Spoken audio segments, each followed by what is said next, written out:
tributes to our outgoing Assembly members. There are a couple of remaining Democrats who will be leaving the chamber come this December. I'd like to recognize Mr. McCarty, who will be speaking in reference to Assemblymember Tony Thurmond. Mr. McCarty. Thank you, Mr. Speaker. I would like to recognize our friend from the 15th District, Tony Thurmond, Tony the Tiger. A lot of nicknames here, and we're certainly very proud of your service here to the State Assembly and recognize what you brought to this body. And I know that you're not going away. You're going to be shaping public policy for years to come, hopefully in the education realm. And I just wanted to talk about your contributions and your presence and the Tonys that we know. Tony Thurmond, Tony the Tiger. But the one I want to talk about first is Tony the Dad, because you have two beautiful, smart, confident young ladies, your daughters, about to enter their tween teenage years, Maya and Jaden, and your commitment to them is bar none. We see you go every day to the Amtrak station to run home. Go home 2 hours, come home next 2 hours, go home again, 4 hours a day commuting, and some people would say, why? Because you want to go home to your daughters and be able to see them in the morning, help take them to school, and be part of their lives. And so that's something that we recognize about you and know that's a big part of who you are. And your commitment to them is always on display and admirable. Tony, the American story. You've taught us about your experience, the son of an immigrant who grew up and faced unbelievable tragedy in your lifetime. And you overcame it. You were a kid who could have been a statistic, but you had people that loved you and took care of you and sent you on your way. And we're so very grateful that you're part of the California public policy landscape and here today on this assembly floor. Tony, the social worker.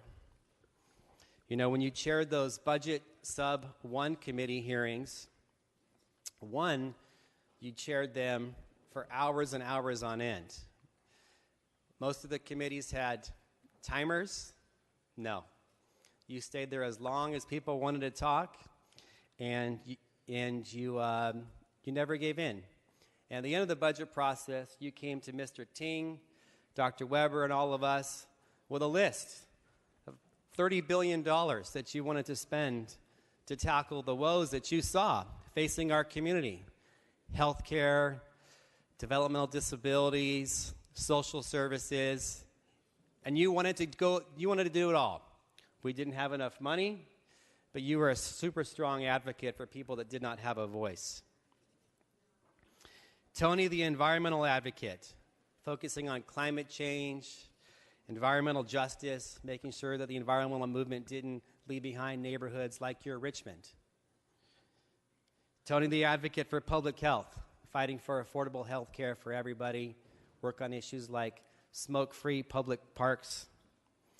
Tony, the public education advocate, a champion for early education, making sure our English language learners had the resources they needed, after-school programs, innovative ideas to focus on teacher recruitment and the teacher pipeline. And lastly, I want to focus on Tony, the conscience of this institution, because when you spoke, you spoke from the heart with eloquence, but also we see it in you.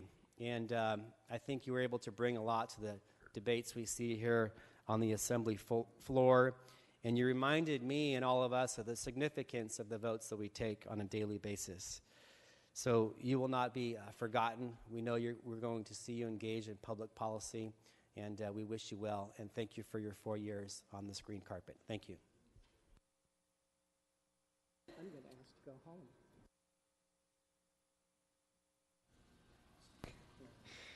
Mr. Rodriguez. Yes, members, I'd like to thank Mr. Thurmond there for all that you've done. You know, we came close on, he remembers of a trip we came home from Lake Tahoe. It was a little joke from the 81st, and we talked about the trip back and how people were falling asleep. And with that, that became a friendship between us, me and my wife and others. But I want to thank you for your leadership, your passion, your determination to speak on behalf of the people that you represent, for all the good that you have to offer. You never be forgotten. You always be remembered. And I'll miss you on the softball field, actually, when we have our game here in August, September. But thank you for your friendship, your leadership, the good times, not only in this building, but outside this building, of all the things we've done. And I just want to say thank you for everything you've done. You've been a good friend, and you'll always be a good friend, and looking forward to work with you, not only here, but in your future. So thank you, and good luck in everything you've done. Thank you. And also, I called him Tigre. Thank you.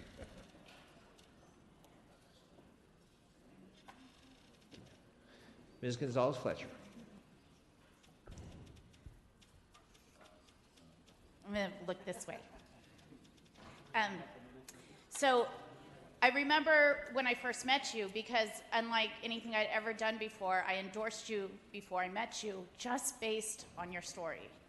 I thought anyone who had that story had to bring a good perspective to this place, and you have. And I've been so proud to sit next to you and to hear your passion come through in everything you did. And I'll remember during the holiday break last year, when you called to tell me that you had decided you were going to run for another office, said maybe we could sit down and talk about it. And there wasn't a moment when I thought to ask who else is running, why are you doing this, what do you care about? Because the only thing I could think of is, if there is one person that I've worked with that I would completely trust the fate of my children's education in the hands of, it's Tony Thurmond. And I still feel that way. And I'm proud of you. I will say, as much as I'm going to miss you on the floor and miss your just every wonderful thing about you bringing your girls up here and just seeing you, I will not miss you during appropriations. Because like the budget process, when he can't get $30 billion in the budget, he often comes, hands out to the appropriations meeting, and literally goes one by one of bills that cost $50 million, $100 million, $250 million, and would push me and say, and I'd say, well, it's not in the budget. And Tony, of course, would say, yeah, but like, what do we stand for? Who cares? I said, we can't pass all these things that are unfunded. He's like, why? Where's that written? What rule book are we using? And then invariably you'd leave, and my staff would get frustrated because I'd go be arguing for unfunded $250 million bills. But it's that passion, and it's that questioning, and it's always doing the right thing that I'm going to miss. And I wish you Godspeed and good luck, and we hope to see you next year pushing us on some bills of your own as well. Mr. Medina. You, Mr. Speaker, and members. I want to say farewell to one half of the Panamanian, not Pandemanian, but we are that too, caucus. So Mr. Thurmond is my Panamanian brother, and I am very proud of my Panamanian brother. My Panamanian brother had never had the opportunity in his lifetime to visit his mother's native Panama until the Speaker, myself, he, and the pro tem traveled to Panama on the invitation of the mayor of Panama City for the opening of the expansion of the Panama Canal. And I got to see Mr. Thurmond for the first time in Panama, taking the bus 50 miles across the isthmus to the city of Colón on the Atlantic side, where he had the opportunity to meet some of his relatives for the first time. So I have gotten very close to my Panamanian brother. We share some caucuses in common. And I don't know if all of you know this, but Mr. Thurmond probably belongs to more caucuses than anybody else on the floor of this assembly. And just to list a few of them: the Panamanian caucus of 2, the Latino caucus, the Jewish caucus, the Black caucus. I hope I got them all. The Train caucus. But I will miss Mr. Thurmond. I have not, as my colleague from San Diego said, being a teacher myself, I have never met another individual who has a bigger heart for young people. So I'm going to miss my Panamanian brother. Ms. Friedman. Thank you. Tony Thurmond is always going to be very special to me because Tony Thurmond was my seatmate for my first term in the Assembly. And as my seatmate, he was my mentor. And he was really the perfect mentor for me because he has a wisdom about him that he exudes every time he opens his mouth and speaks so eloquently as he always does, completely off the cuff, on subjects that impassion him. And when he chooses to speak, he speaks the same way that he votes, and that's with a righteousness that always impresses me. And I think in the whole year and a half that we sat together, I can't think of one time that we voted in a different way. And not just because you always pressed my button when I wasn't around, with my permission, but because we really see eye to eye on so many things. But one of the ways that he really impressed himself on me and made an impact on me is the calmness by which he carries himself. He doesn't get excited and he doesn't get angry. He's determined and he's forceful when he speaks, but he does it with his wisdom and not with his tone. And every time I would watch him speak, I would sit there and think, I want to be just like him when I grow up. So thank you for being my mentor in my formative year. I know that you're going on to a really bright future in leadership and in continued service, and I can't wait to see what you're able to accomplish. Mr. Levine.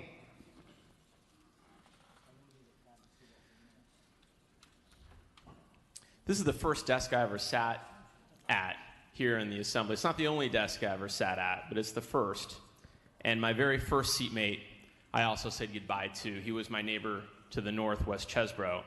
And I'm your last seatmate as well. And you've been a fantastic seatmate just this short period of time that we've had together. And I'm grateful that we shared this time together. The seatmate experience is a really, it's unique. It's an opportunity really to get to know someone well. For me, an opportunity to get a window to the district across the bay from me. We're so close, but yet across that water. And, Laura and Kevin and everyone has said things that are just so true about you.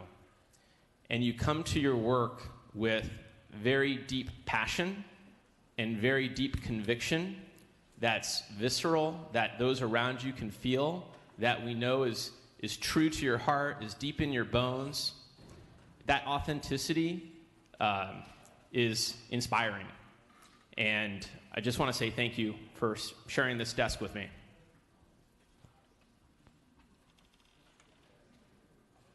Thank you, Mr. Levine. Members, we're going to pause the tribute to Mr. Thurmond for one moment. I'd like to recognize Mr. Speaker.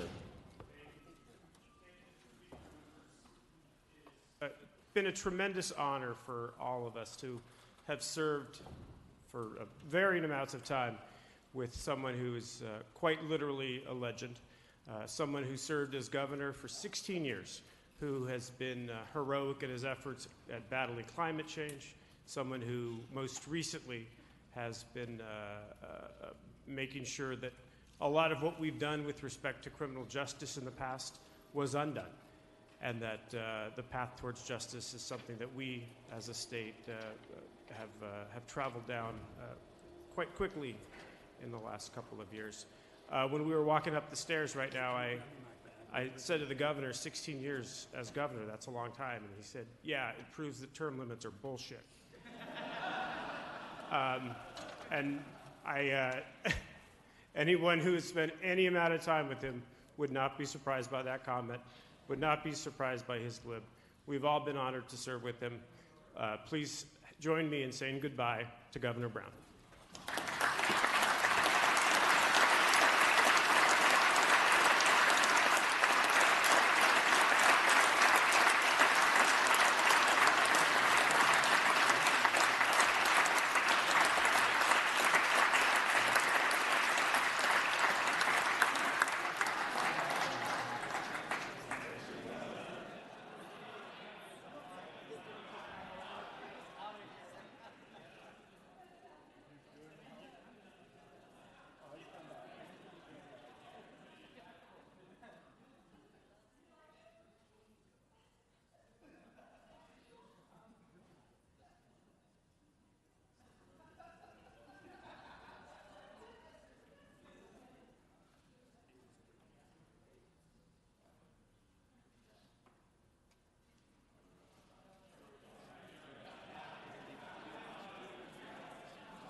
Okay, members, we are going to proceed with some of the member tributes for our good friend, Mr. Thurmond. Mr. Mainshine, if you will. That was so cool what Governor Brown he just took off. I see it. An interlude. I thought it was going to be longer. You forgot the Single Dad Caucus, Mr. Medina, which Tony and I, my quick story about Tony, first off, thanks for all that you've done for this body, your passion on education, and really all the tremendous the work you've done on social issues, your background, your social work background, all that you brought to our committees and the discussions there. Thank you for that. It made this body a better place. It made it better to serve here. So I'm grateful for that. But, you know, you and I think, became close because every time we came in here, we started talking about our daughters. And our daughters happen to be the same ages. And we were so excited. We talked about what we did over the weekend and what they were doing and how they were growing up. And I remember when you came to San Diego and you brought your daughters and we were going to get them together. We were so excited. We were talking about what all we were going to do, and they were going to be great friends. And then we sat down to dinner and we sat the four of them down and they just looked at each other. They didn't say anything. They just sat there, and it was a little awkward for you and me as we tried to get them to start talking. And then Maya and Jaden and Taylor and Brennan became really close. You know, once they got talking, I don't think you and I got too many words in edgewise. And that is what I will take as my memory of you, is that moment of us being able to share time with our daughters and the pride and the joy that you have in them and how you've raised them into fine, strong young women. And out of all your accomplishments here, and there are many, and you're going to go on to do great things, those two really are, in my view, your greatest accomplishments. So congratulations. I look forward to continuing to work with you as you move on. Mr. Calderon. Members, a lot of microphones still up. We definitely want to make sure our members that are leaving feel loved. And I think they feel the love. Unless it absolutely needs to be said on the floor, I'd encourage you to approach them directly and tell them how much you love them. Because it's getting late, and we have another member we still need to do a tribute to. So unless it's absolutely necessary, would really would like to try to move things along here and get the hugs in personally. Thank you. I don't see any microphones going down. On behalf of the Assembly, Mr. Thurmond, we love you. Let me call on Mr. Gibson and Mr. Calra. Mr. Gibson. Thank you very much, Mr. Speaker. Let me just be brief. One, I want to thank Mr. Thurmond for his friendship. He and I came in at the same time in 2014, but also your incredible leadership in terms of being a father, because every time I saw you, you had your daughters with you, and I know that's been said before, but also walking up and down the streets with a suitcase going to the train station. I also want to underscore and believing that the next chapter that you're going to write as superintendent is going to be one that I certainly believe in. And you're on my time, Mr. Calderon. Now, come on. Anyway, as I was saying, I know that the best is yet to come. Thank you very much for being here. Thank you very much for accepting my no when I couldn't support a particular item or something like that. You've always left with a great elegance about yourself. You have tremendous leadership, and I think it exudes in this building. And I'm happy to call you a friend, and I look forward to you moving up in your next in the next dimension in your life as our new superintendent. Mr. Calra. Thank you, Mr. Speaker. And Tony T., we go back a long time, a decade or more. And, you have become like a brother to me, a guide, a North Star. When I walk onto this floor, and if I'm coming onto a vote, one of the first things I do is look up and see, what's Thurmond doing? And it kind of helps that Stone and Ting are near him too, so I can kind of get a triple hit. But I always want to know what Tony's thinking about something, where he's going, what he's feeling about it, because it matters that much. You are the epitome of the American dream. You're the hope of California. You are kind. You're a gentleman. You're a collaborative. You're all the things that a public servant should be. And that's why you've been my role model in public service. So when I ran in 2016, after the primary, we came in second, but we were down like 15%. And I had to find a way to convince not only my team but myself that we had a shot. And the first thing I said was Tony Thurmond. Tony Thurmond, from June to November, switched it 15.3%. Now, I don't know if I believed it at the time, but I had to try to find a way to get other people to believe that you can do it. I had to try my best to emulate Tony Thurmond and to inspire people the way that Tony always has. You were my inspiration then. Every time I walk onto the green carpet, you're my inspiration, and you'll be my inspiration in the future too, every single day as I try to emulate you in public service. Love you, brother. Thank you, Ms. Calra. Mr. Santiago. Thunder and Thurmond. Mr. T. I promised I'd keep it short, and I'm not good at this. But I gotta say, you are a rock-solid, modern-day civil rights leader and just an awesome dad. I'm proud to call you a friend. I love you. Keep doing the work. Mr. Chu. Tony, only have two things I want to say. First, I just want to share my very first impression of you as a legislative colleague. It was during freshman orientation. We were going around the room introducing our names, and our good friend, our departing colleague, said, "Hello, my name is Michael Jordan."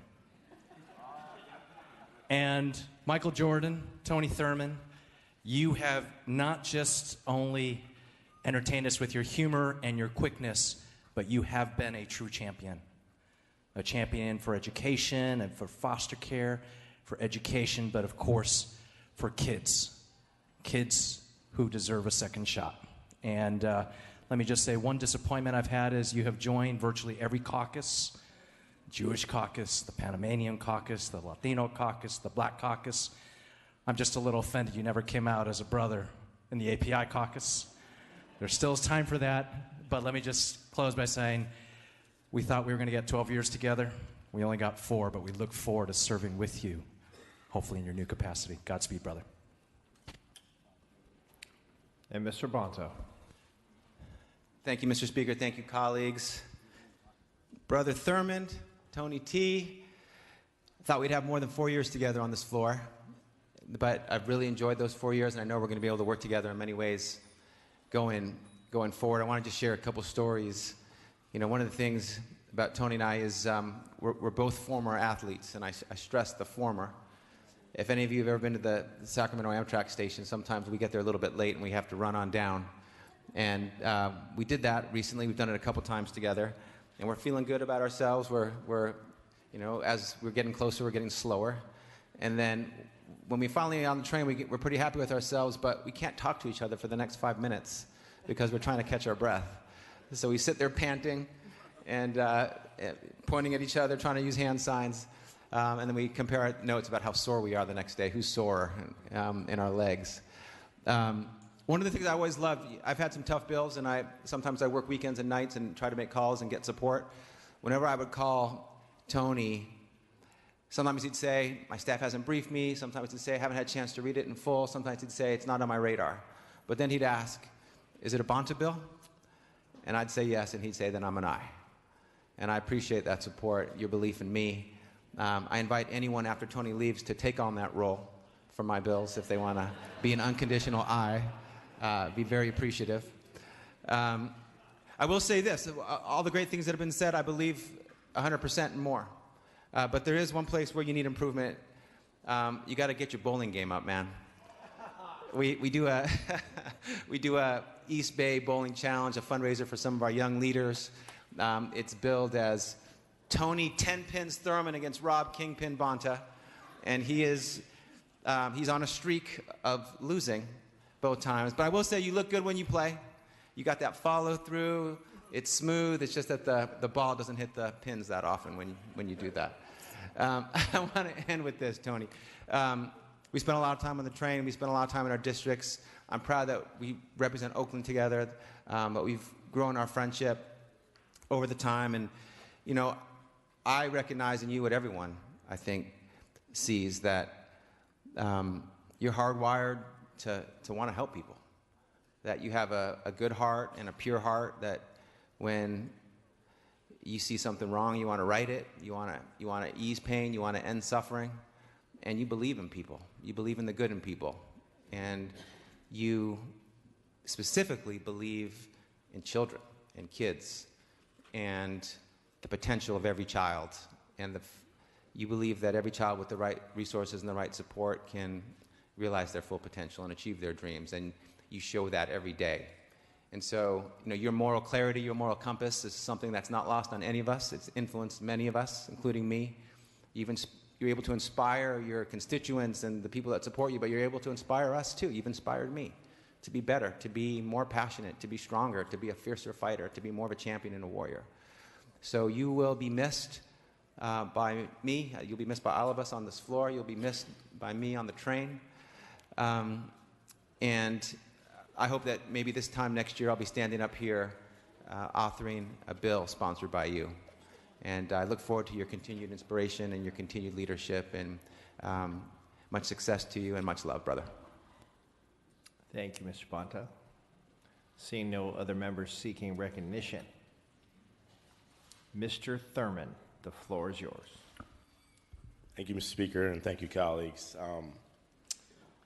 Thank you to all of you. And I want to thank the Speaker. The Speaker and I have a joke that all he does is win. And in the time that I have to serve with this Speaker, and those of you who've been here for 4 years, 6 years, some of the biggest pieces of legislation have happened in those years to address water, to address housing, to address the quality of life issues for our state. And I'm very proud of that work. You know, we've done more together to address foster youth needs and people with developmental disabilities and money for schools. And I'm thankful to be here at a time when the state has money. And what I would always say to Lorena is, you know, why wouldn't we spend the people's money on the people who need it the most? I've never understood the Appropriations Committee, and I never will, and I'll never accept it. We tell ourselves no, even when we have the dollars to do it. And I understand that there need to be internal controls. But when I got here, they said, as a freshman, they said to me, don't ever ask for any money. I thought that was the craziest thing I ever heard. Maybe that's why they put me in Miss Burke's office, which is now 5150. And I thought, well, I'm going to ask for money because I grew up watching in this state everything that I cared about be cut. Education, health care, programs for seniors. And so I'm honored to be able to be here at a time when we actually have resources to help those who need help the most. I'm thankful to serve with these great colleagues. I feel as though I'm serving with some of the smartest people, hardest working people. I learn something every day. Every time you pick up your mics, I learn something. I say, well, why didn't I know that?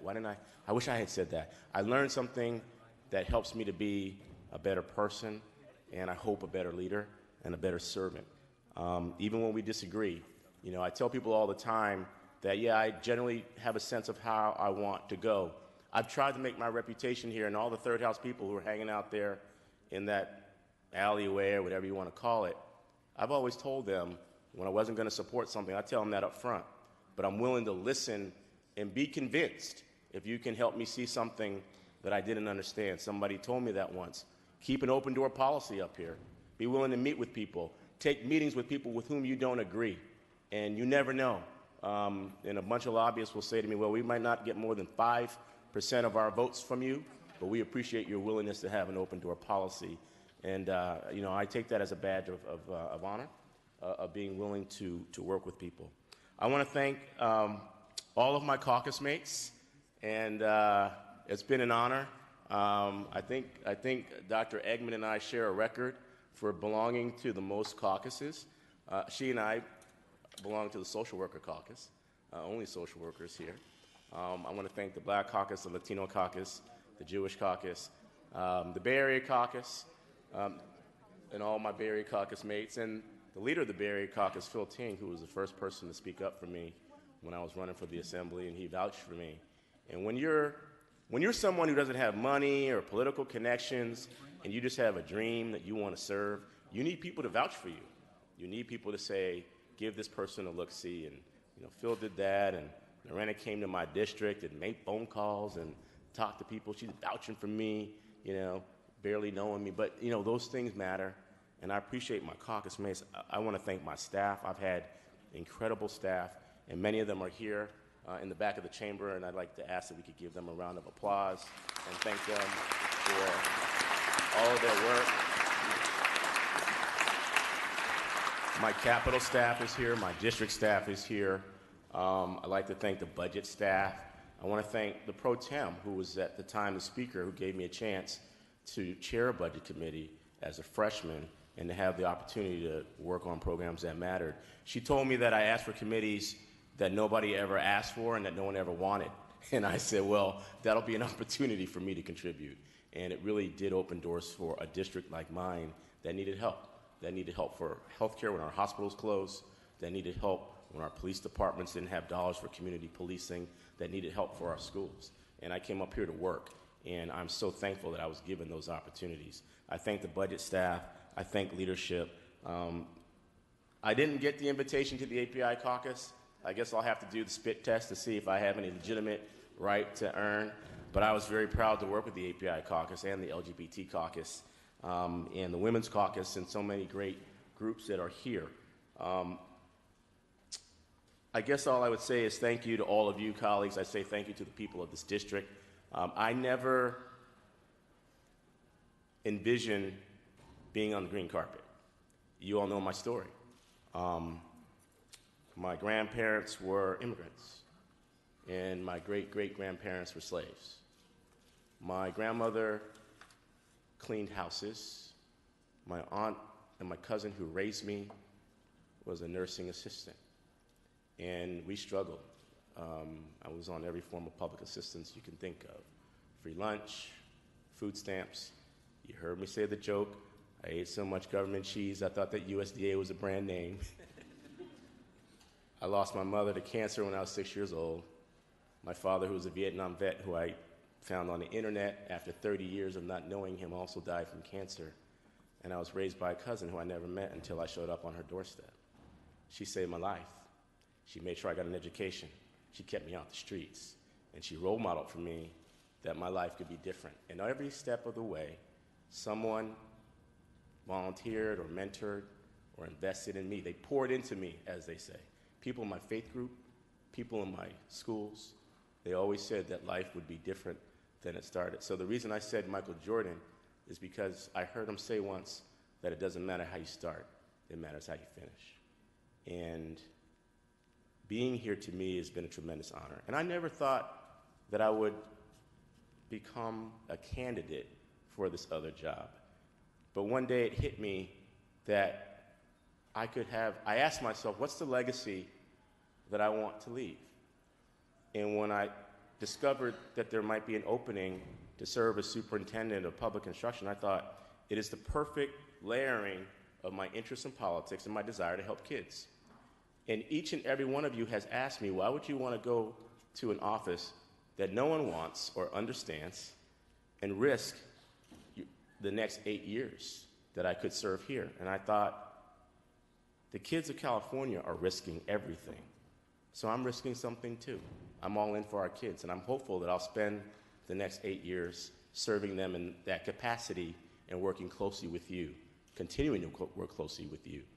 So tonight I leave you, and I say, see you later, and look forward to the work that we'll do together, and I hope that you will carry on the great work at this place, in which has been the greatest job of my life. I thank you, God bless you, Godspeed, and thank you for the opportunity to serve with you.